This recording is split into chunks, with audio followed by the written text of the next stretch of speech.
Assalamualaikum warahmatullahi wabarakatuh. Kabajamtoota fi hordoftoota kiyya kan jirtan nagayaa fayyaadha. Alhamdulillah jira nagayaa. Salaamanni kiyya kan onni irraa buqqee oowwaan osoo hin qabbanoonni dhufee simbiraa gahu akkam jirtan nagayaa fayyaadha. Kabajamtootaa fi hordoftoota kiyya irraa waan natti qe'ee jira. Wanni kun maal jechuun keessan inni oolamu waa'ee gartee dhumaatii walloo tanarratti namni calji'ee akka isaan kun Oromoo miti boo isaan kun Oromoodha bara Oromoollee asli ilmaan walloo jeegna namni kan isaan akkana dhumu jiran kana Hararge Baale Arsi maal huccufti galee taa'ee rafu jira isaan ammoo qabbanaa fi oowwa keessa wareegamu jira. Ummata kana humnaan bira dhaabbachuu baannu maaliif qabeenyaan maaliif bira hin dhaabbanne? Ummanni walloodhaa kun roorroon isaanii inuma hin dhaabbattu. Maaliif hin gargaarre nuti kun diinagdeen maaliif cinaan dhaabbanne? Ummanni walloo kun Oromoomii kutaa 11 keessa jiranii ummata walloo malee jiranii mee warreen gartee mootummaan lolu jiru warreen ummata humna ummata fannoo kan ummata amaaraa kana rabbi isaan haa fannisu ummata amaaraa kana wajji kana harkaa wal qaban qabeenya isaanii irraa buqqa'anii horii isaanii dhabanii alaamana isaanii dhabanii qe'ee isaanii dhabanii ummanni walloo kun xiqqollee taatu isin sammuu keessatti isin dhufu maaliif kan warra ilaalla? Wanni kana warra ilaalluuf kun maali? Isaan Oromoodhaa miti.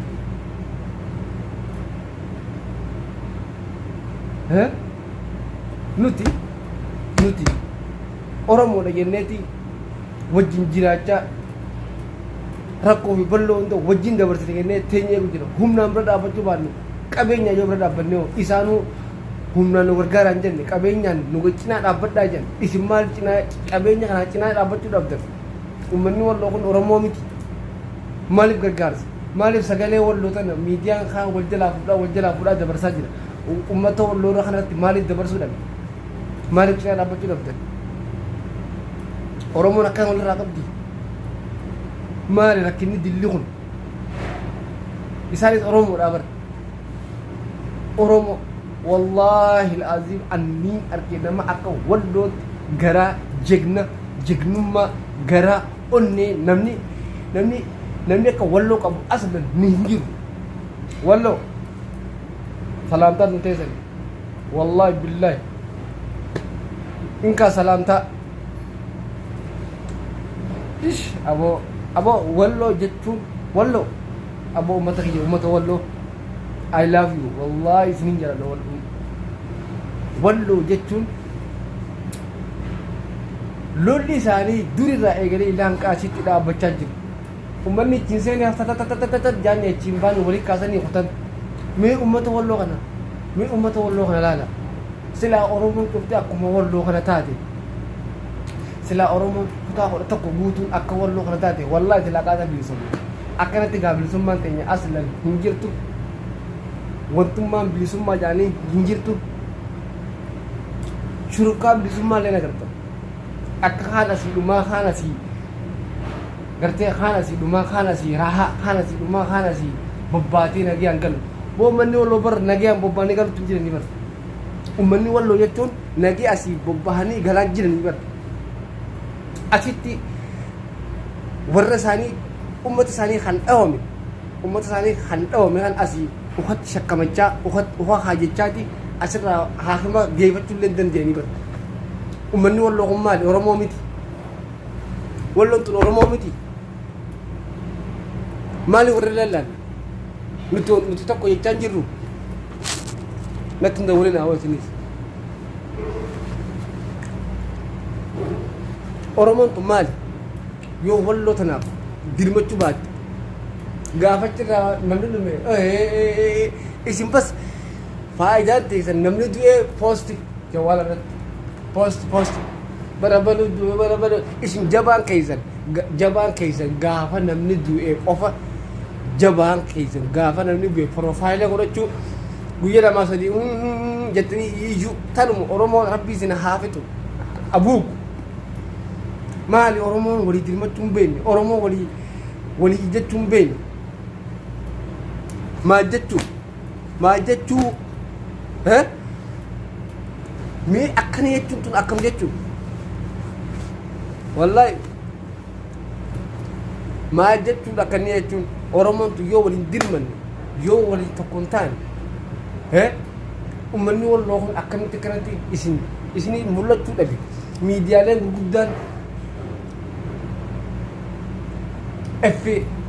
FB'n gurguddaan Facebook warree peejii gurguddaa qabdan maaliif walloo tana dubbachuu dhabdan maaliif sagalee ta'uufii dhabdan qabeenya maaliif bira dhaabbachuu dhabdan humnaan illee isin hin gaafanne humnaan biraa dhoorgan maaliif qabeenya bira dhaabbachuu dhabdan maal jechuudha moo isaan Oromoo miti Oromoo irraa dhalatanii bar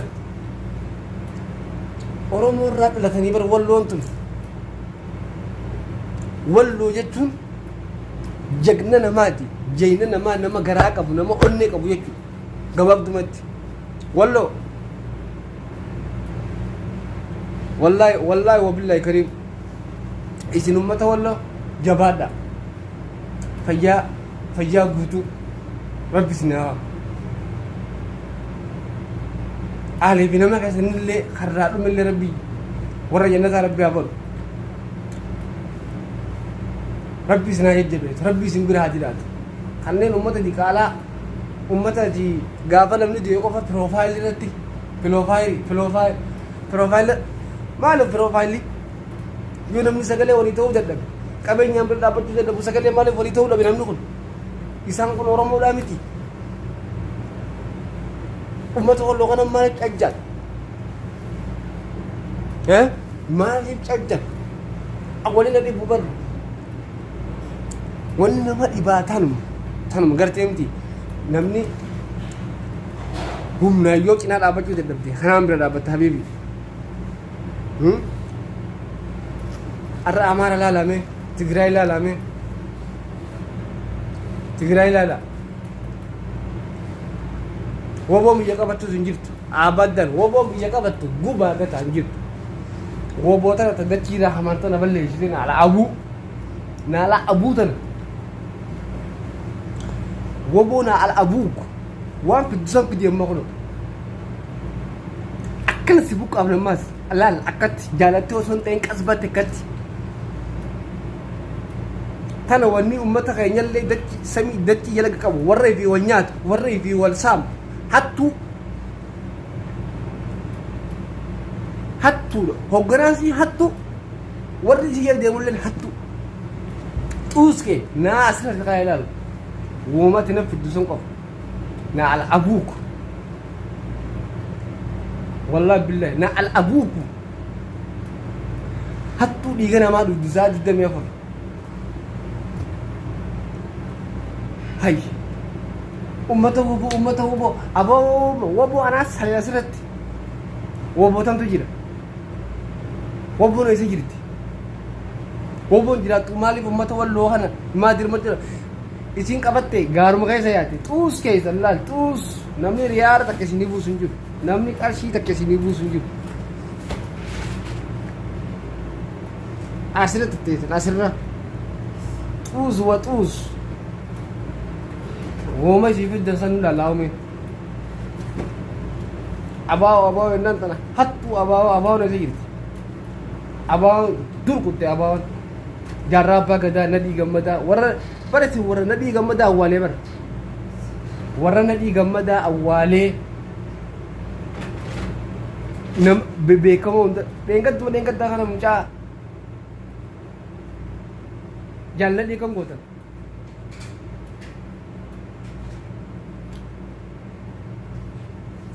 ummatii fi yoo namni xiqqishoo wanta xiqqishuma laal dandeetii qabaate kanaas isin maaliif yaatan duba hannaa biyyaatan saamichaa biyyaatan wanni isin gootan saamicha wanni isin hojiin teessaniin bareeddan isinin bareeddan waanuma isin gootan san isin dhabnee obsin woboo janii tan hattu takka kasanitti gana gaara keessa sun guute takka kasanitti isin malatti uummanni Oromoo ni bilisooma. Ni bilisooma. I am sure asbatti jaalattu fudhatta jibbitu sirra lafa keessa annu waa takka nan gootan awwanni isin gootanis takka jirtu asirra isin kaayee biraatin beeku asirra xuus keessa naan abuukum aboo jantan aboo hattu waa'ee aboo mali beektu hay tana nama nyaataadha jechuun nama nyaataa isin jedhamu maqaa keessa nama nyaataa. Hasilasi xiqqishoo wantayyoo asii isaan asii rasaasaa kuchiisan kanas asii rasaasaa kuchiisan beekamaa keenya hunda kiyya kuchiiftan isin eenyu bilisoomsu yaatan eenyu dachisana bilisoomsu yaatanii dachisan isin garan haa galtu woona ala abu shaklak wannummaan isin fiddanis takka hin jirtu wanti isin fiddan takka hin jirtu waanuma isin gootan san hin jirtu aslan akkanumatti raabtaniituma kan akkaatan laal takka karti keessa fuudhan takka kanatti laal guuranii akkana takkaan maal jechuu isin nama beekamaa hundi kiyyee bittan nama beekamaa sila lolee lolchiisu kiyyee keessaa fuutan isin eenyu harree argatanii bilisoomsu yaatan moo maal bilisoomsu yaatan aboo wallagummaa sanuu sila akkana dachiin gaggara galtee laala akkana gaggara galteetuma shanyiin bira irratti haa bagaltu shanyiin wallootu walloo sabboontota walloo jechuun sabboontota laala ummata walloo gaafa isin eeltiraa keessa jirtanis isaan biyyuma keessaa lola jiranii beeku akka kasanitti hin baqanne naadha abuuku as jaatanii irra wanni isin girrisaa maa jettanii yaatan jirtu fakkaan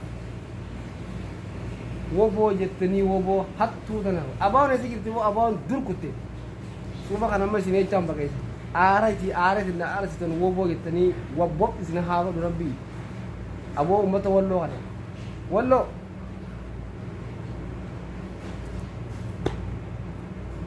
Oromoon silaa kutaan sadi takka wallootu hin jiraatte warab bulkaaba silaa qaata bilisoon takkatti walloo jechuun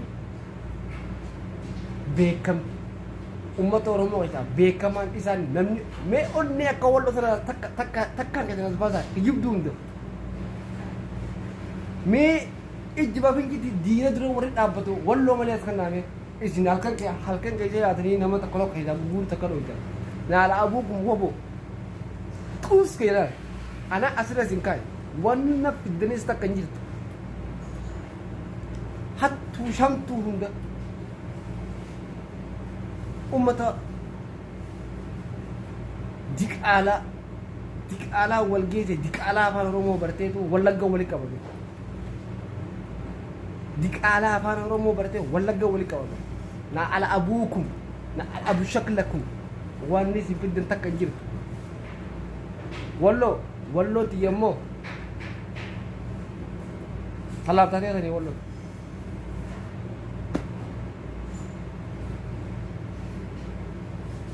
wallooti isiniin boolla yoom iyyuu taanaan bilisummaas kan fidu ummata walloo malee tokkoon keessan hin jirtan warri asii yaatanii gaara wallaggaa keessa galtan akkuma yaatanii galuu teessan arkii taa'ee arraba kanarraa rifeensa buqqaasan yoo isin bilisummaa fiddan arraba kanarraa rifeensa